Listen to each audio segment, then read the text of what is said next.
Olá, amigos. O inverno está chegando e a necessidade de se aquecer se apresenta a todos nós. E com isso não é demais pensar na construção de um fogão a lenha.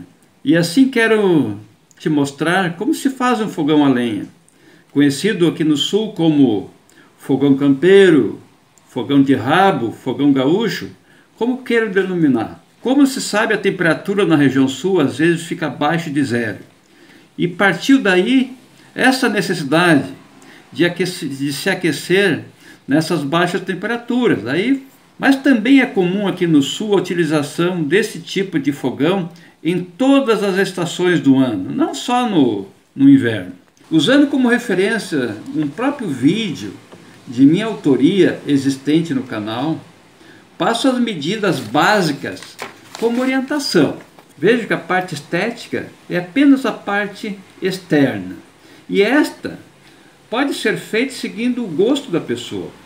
E a parte mais importante que deve ser observada é que primeiro deve estar precedida com a compra do material a ser utilizado no fogão. Veja que as medidas desses acessórios, elas afetam diretamente nas medidas da alvenaria do fogão.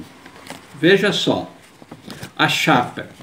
Normalmente, a chapa é feita de ferro fundido e possui vários modelos no mercado, com diferentes tamanhos, comprimento e largura. Eu sugiro adquirir a chapa mais larga, pois as bordas não prejudicam o encosto do fundo da panela, aquelas panelas maiores.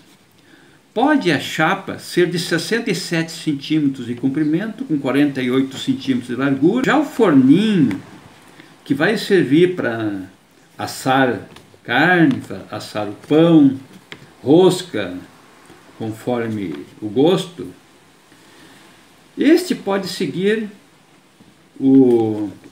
aquele forninho tradicional dos fogões a lenha, tradicional, né? Aquele forninho que eles vendem separadamente no mercado e pode ser adquirido e ser utilizado como forninho para o fogão a lenha campeiro. Pode ser utilizado também aquele forno que existe no mercado e tem um relógio medidor de temperatura com a frente de ferro, o chaminé. Normalmente o chaminé é feito de inox, com 1 metro de comprimento para cada segmento. A quantidade vai depender da altura e também levar em conta que acima do telhado é necessário uma peça inteira de 1 metro. Temos também um material para ser adquirido que é uma telha cano. Telha cano, ela serve para acabamento do telhado e a fim de evitar a infiltração d'água. Temos também um outro acessório a ser comprado, que é o chapéu giratório. E esse chapéu giratório é a cobertura do chaminé, que impossibilita o ingresso de água da chuva através do cano e assim não inundar a parte da alvenaria em que está inserido o forninho. Só a caloria com água realmente ela não funciona. Temos também aqui as calhas. Estas calhas é de um material de ferro que pode ser adquirido no comércio, que ela serve para deslizar o forninho como apoio, para colocar ele dentro do forno, naquela cavidade, ou tirar. Se não tiver essas duas calhazinhas laterais na parte de baixo, vai ficar solto no ar o forninho e não vai dar certo, ele vai ficar desencaixado. Pessoal, esse material pode ser adquirido em agropecuárias ou casas do ramo, assim, até em ferragem pode ter, ou mesmo ser adquirida através da internet. Veja, com esse material, considerando o seu tamanho, já é possível projetar as medidas do fogão e passar a construir, a começar pela estrutura básica da parte da alvenaria. A altura da base entre o chão e a parte de baixo, onde vai a lenha, deve conter 70 centímetros, com a parte externa feita com tijolo e a parte interna feita de concreto com ferro armado. Caso contrário, não vai sustentar a parte superior do forno.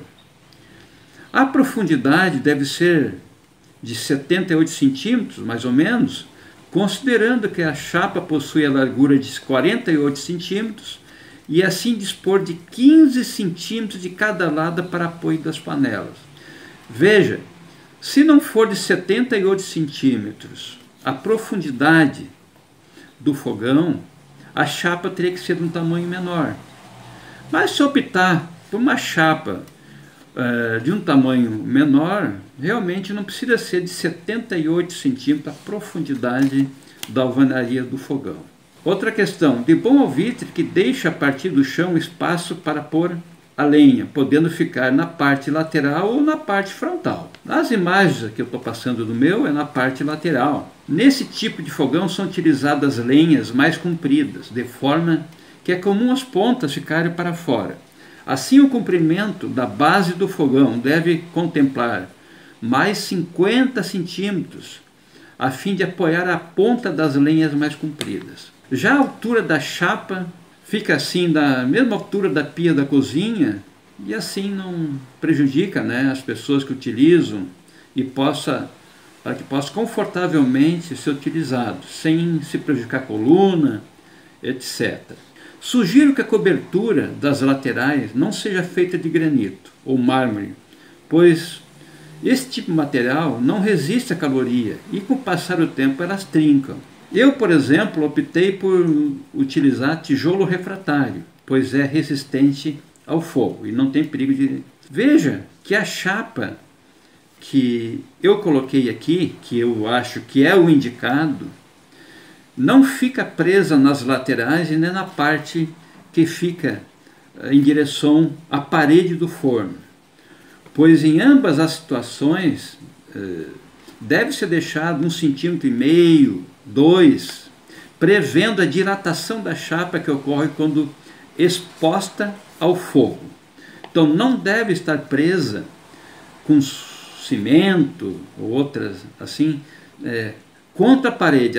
A chapa ela deve ficar solta, senão não dá certo. A medida da caixa de fogo onde vai o forninho, a parte interna dela deve conter um espaço de 5 centímetros em toda a sua volta, para que a caloria causada pelo fogo ali circule de forma a aquecer o forninho. Se ficar, por exemplo, espaço de 10 centímetros mais, vai espalhar muito fogo e isto não vai concentrar toda a caloria. Veja outro detalhe importante. O orifício onde está colocado o chaminé deve ficar num canto da parede. Quanto mais próximo da parede do fundo, melhor, para que não seja desperdiçada a caloria a ser expelida. Veja, se botar o chaminé no meio, ele vai perder parte dessa caloria. Outra questão, para a durabilidade das paredes internas, tanto da parte onde vai a chapa quanto a parte interna da caixa de fogo, deve ser revestida com tijolo refratário e colocados com massa também refratária, pois resistentes ao fogo. Simplesmente um fogão simples de construir, que não vai demandar muita técnica para que seja levado a efeito. Peço que deixe seu comentário abaixo, levantando dúvida ou mesmo orientações que vai servir, não só para mim, mas a todos. E reitero para que se inscreva no canal, põe seu like e comente abaixo.